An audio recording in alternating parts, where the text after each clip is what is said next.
नमस्कार, माझं नाव मुक्ताई नागनाथ पंचलिंगे, इंजेगाव येथील सरपंच आहे, तालुका जिल्हा नांदेड।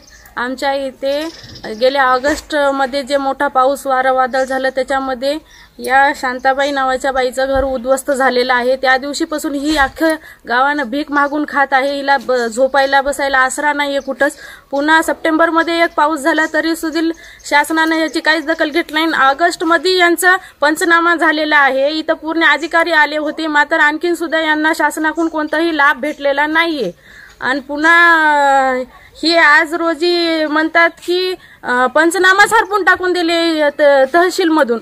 आमच्या ग्रामसेवकाला फोन लावून म्हणतात की तुम्ही पंचनामा दिलो नाहीत। ग्रामसेवकनं जेव्हा ओसी दाखवली की तुम्हाला पूर्ण कागदपत्र मी जमा केलो, मग म्हणतात की हो असे कारण देऊ हे तहसीलचे लोक काम करत नाहीत। जेव्हा गावामध्ये पाणी शिरते, घर उद्ध्वस्त होतात, तेव्हा तलाठी गावामध्ये उपस्थित राहायचं तर हे एक महिन्यासाठी सुट्टीवर जातात। आणि संजय वारकर जे आमच्या इथले तहसीलदार आहेत ते सुट्टी देतात। इतके दुष्परिणाम आमच्या गावाला संजय वारकरमुळे भोगणं लागत आहे।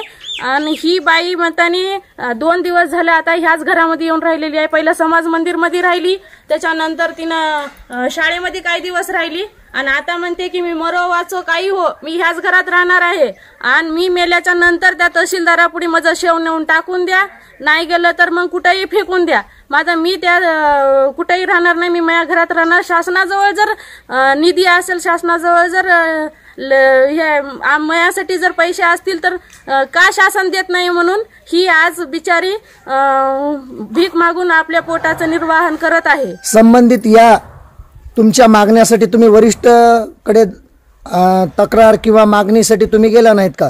आम्ही तहसीलदाराला दिलेलो आहोत, आणि पुन्हा जर इथं जर मागणी होत नसेल तर विभागीय आयुक्तालयाकडे आम्ही पत्र केलेलं आहोत की यांनी आमच्या पत्राचं उत्तर न देता दिरंगाई केलेली आहे। आता कमिशनर ऑफिसहून यांना जे काही पत्र येतील त्याच्यावर यांनी कारवाई कमिशनरच करतील, नसता आम्ही 8 दिवसामध्ये कमिशनर ऑफिस पुढे उपोषण करणार आहोत।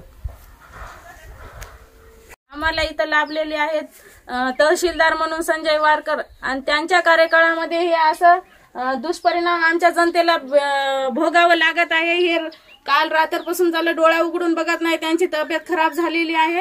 आणि यांना जर काही जर झालं तर पुरेपूर नांदेड तहसील इथले तहसीलदार संजय वारकर यांनी जे आमच्या तलाट्याला सुट्टी दिलेली आहे, सुट्टी दिल्यामुळे आमच्या तलाट्याने यांच्या घर जे वाहून गेले त्यांच्यावर सह्या सुद्धा केले नाहीत पंचनाम्यावर। इतकी दुष्परिणाम आमच्या नांदेड तहसील येथे भोगण्याचे परिणाम आमच्या शासनाच्या लोकांना आणि इथल्या गोरगरिबांना भोगावे लागत आहेत। यांना जर काही जर झालं तर पुरेपूर संजय वारकर हे जिम्मेदार राहतील।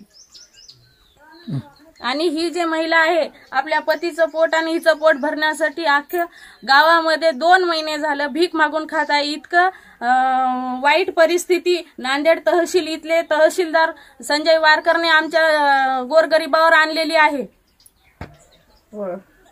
हो साहेब, माझी अशी दिवाळी साजरी करायसाठी आणले बघा। ही आई बाबाची अवस्था जर अशी बघा तुम्ही, तुम्हाला तरी दया येऊ द्या आमच्या गरीबाची जराशी। हे थोडी अवस्था बघू वाटणार झाली। कोणीकडे बघा, आम्ही कुठं राहावं, तिथं समान मंदिरामध्ये किती दिवस आम्ही काटाव तिथं। उठणं आले का?